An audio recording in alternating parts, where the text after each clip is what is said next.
Hello everyone! Welcome back to another video. It's Crypticink here, and it's been a while since my last upload. I've been sick the past few days, so I wasn't really up to editing videos for a little bit. I don't get sick too often, but when I do, I feel absolutely awful. I mean, I could barely function. I was all sniffling and groggy and weak. And it wasn't until the second day that I told myself, okay, you need to take medicine because this is not something you're going to sleep on. Don't worry though, I try to take care of myself during this time of the year. I'm just a little stubborn, but as you can see, I'm feeling pretty good today. And I'm happy to be feeling better. And I'm glad it took a couple days so I could recharge and get healthy again. So yeah.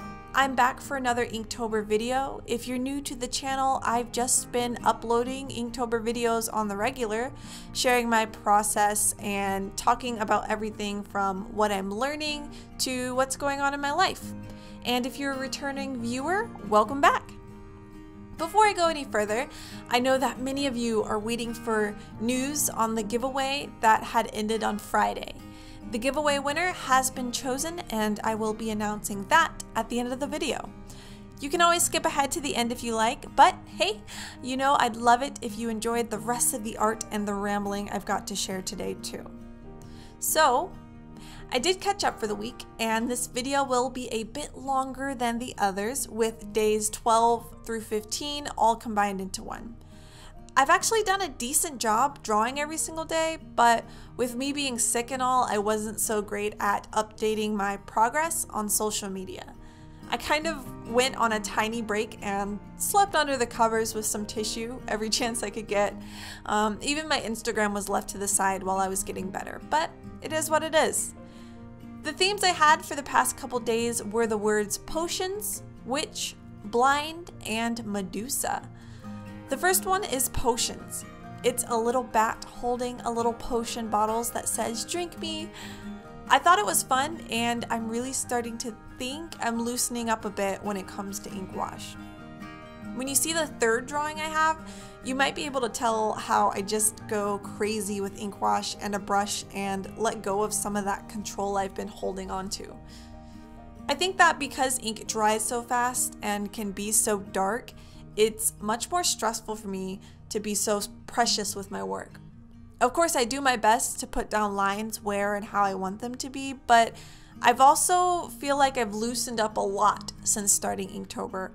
I'm less worried about mistakes and more inclined to experiment with the ink and use almost all the tools I have in front of me for different kinds of lines.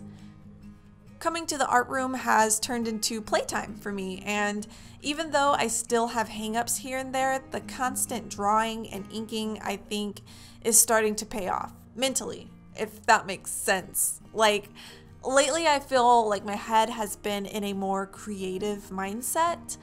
I was in a bit of an artistic funk these past couple months of art school and wasn't drawing a lot for myself at all.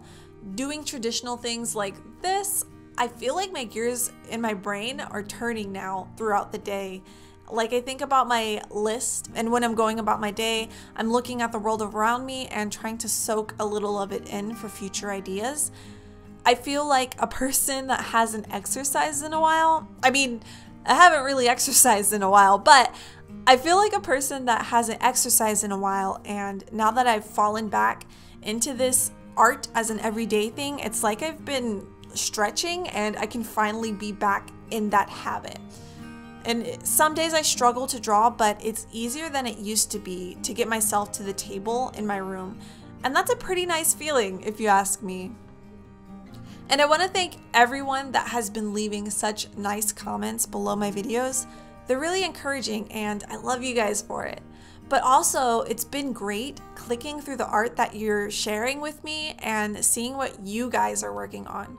Of course, we all know the Inktober hashtag is really big.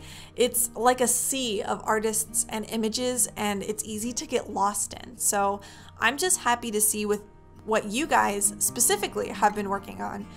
I would like my channel to have a community vibe to it and not just be me talking on video and nothing else. My main goal with this channel is to share my work, but also to engage you guys and really talk about and share art together, because that is the kind of community, it's like my favorite thing in the world. So yeah, this is the third drawing I did for day 14 of Inktober. The theme I chose was blind, and I had been thinking back to the skull I drew before with the crystals jutting out of it. I loved the geometric shapes of drawing the crystals, and I wanted to replicate that in future drawings. So for this one, I draw a crow with crystals jutting out of its face where its eyes would have been. So it's supposed to be a beautiful but slightly morbid creature blinded by these crystals that are growing out of its body. I think I really let loose with the ink on this one more than usual. I told myself I would do whatever felt right, and if it didn't look good, I could just throw it out and start over. I think by giving myself the permission to mess up, I had way more fun with the process. I called it my messy crow when I showed it to my boyfriend, because before it's finished, the ink I'm laying down is just blobs of black and gray and suggested feathers without having much detail. This was a case in which I was glad I took my time doing research beforehand and making a decent sketch. I spent a while just staring at pictures of crows and looking at their feathers. I think birds are beautiful and almost regal too, so looking up references of feathers and birds was actually kind of enjoyable. I definitely want to do more paint strokey backgrounds too. I like the way that came out.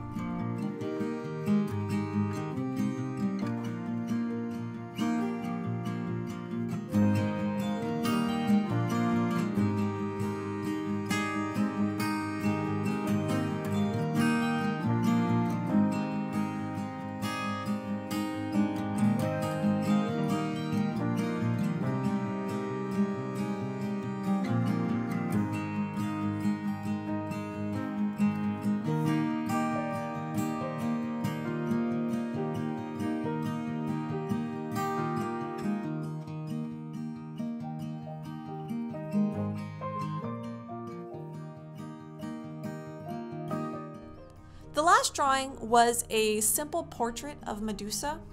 I admit that I probably should have spent a lot more time referencing snakes, because I think their heads came out a little weird when you look closely. I'm happy with the outcome, but I think I could have bumped it up a bit if the snakes looked a little more realistic. I'll have to try drawing more snakes, I think, but it was fun. I kept it simple and let the edges of the gray background bleed out a little instead of keeping it all crisp, and I held back a lot with the white gel pen at the end. If you've watched many of my videos before, you might have noticed that I really like to go in with the white gel pen at the end. Sometimes it's just too much, and I've been telling myself that lately to just let off the highlights and white outlines just a little bit. Oh, the scales. The scales were an interesting development. I decided early that I was not going to cover every single snake entirely in scales. I think it would have been far too distracting and busy. Instead, I dotted little patches here and there, following the direction of the snake's bodies. Even then, my hand got tired while I was drawing them. There were just so many little scales. This is an example of one part of a drawing that's repetitive and you end up zoning out a bit while you're doing it. Overall though, I'm happy with each of these drawings. My favorite to draw was the crow, but each of them had their bright points where it was just fun to do. And these are the final drawings for days 12 through 15. I was asked if I would be selling my Inktober originals in my shop sometime, and I honestly hadn't thought about that when I started doing the challenge. I mean, I was thinking about putting together a little book after Inktober was over, because I did get a comment about that.